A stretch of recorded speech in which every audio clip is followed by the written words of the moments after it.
Welcome to the Salmon Runs YouTube. Enjoy the video. You start by confirming prerequisites. Node, JS LTS installed and a package manager ready. Once done, initialize the project with npm init-y and create index. JSO code has an entry point. Make sure to choose your runtime, Node versus Deno, and decide on module format, Common JS or ESM, because that affects imports.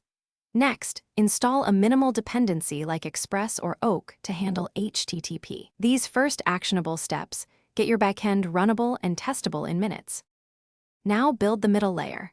Structure routes, controllers, and middleware so responsibilities stay clear.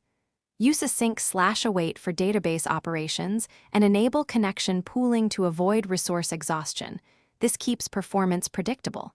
Once routing and DB are wired, add environment configuration with a env-file and a small config module to read variables securely. Also integrate basic logging and error handling middleware so you can trace requests.